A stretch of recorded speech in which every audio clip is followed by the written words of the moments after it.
Konnichiwa.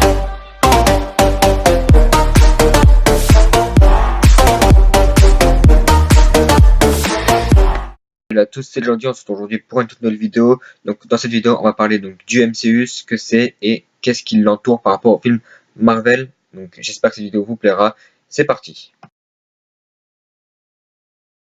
Donc en premier point, présentation du MCU. Donc qu'est-ce que le MCU? Le MCU, aussi appelé Marvel Cinematic Universe, est dirigé par Kevin Feige, qui a eu l'idée de créer un univers de films de super-héros qui finissent par se rassembler pour vaincre une grande menace qui plane sur la Terre. En deuxième point, on va parler du premier film du MCU. Donc, le premier film du MCU est Iron Man 1, qui était réalisé par Jon Favreau. C'est une origin story mettant en scène le personnage de Tony Stark, qui finira par devenir Iron Man. En troisième point, les phases. Donc, le MCU est défini par phases. La première phase compte comme film Iron Man, qui est sorti en 2008, L'Incroyable Hulk, qui est sorti également en 2008, Iron Man 2 en 2010, Thor 1 en 2011, Captain America First Avenger en 2011 et Avengers en 2012.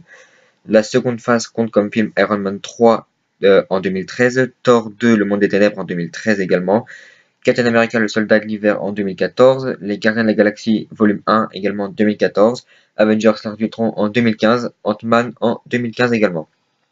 La troisième phase compte comme film Captain America Civil War en 2016, Doctor Strange également en 2016, Les Gardiens de la Galaxie Volume 2 en 2017, Spider-Man Homecoming en 2017 et Thor Ragnarok en 2017, Black Panther en 2018 qui est sorti récemment, Avengers Infinity War qui sort en 2018 également mais pas encore sorti, Ant-Man and the Wasp en 2018, Captain Marvel en 2019, Avengers Infinity War partie 2 en 2019 et Inhumans en 2019.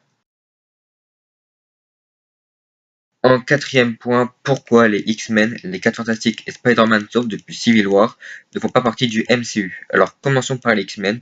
Les X-Men au cinéma appartiennent à la Fox, donc Disney ne détient pas les droits de certains personnages et n'ont pas l'accord de la Fox pour utiliser les X-Men dans le MCU.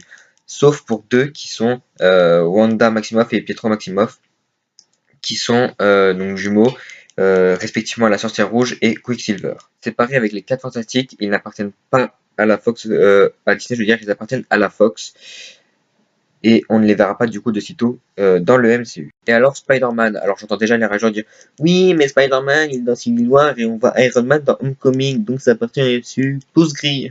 Alors c'est vrai, dit comme ça c'est vrai. Spider-Man appartient enfin à Disney et donc peut enfin faire partie du MCU comme on peut le voir dans Civil War et dans Homecoming. Mais rappelons-nous, entre 2000 et 2007, excusez-moi j'ai bugué, il y a eu une trilogie de Sam Raimi et à ce moment-là Spider-Man appartenait à Sony Pictures. Et c'est également le cas des films Amazing Spider-Man de Mark Webb qui appartenaient toujours à Sony Pictures. Mais bon, calmons-nous quand même, c'est bien, depuis Civil War on verra Spider-Man, enfin Peter Parker, dans le MCU.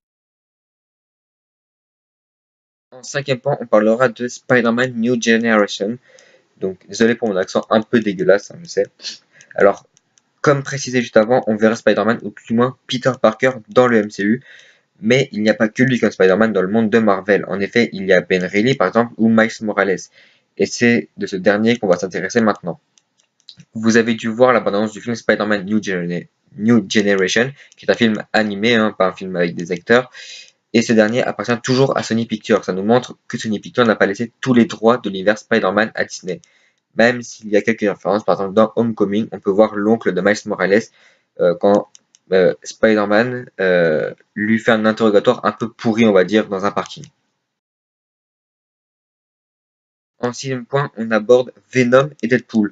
Alors, comme vu précédemment, Sony Pictures n'a pas laissé tous les droits à Disney, et c'est ce qu'on peut également voir dans la bande-annonce du film Venom. On peut voir directement Sony Pictures. Alors pourtant, Venom est l'un des ennemis de Spider-Man.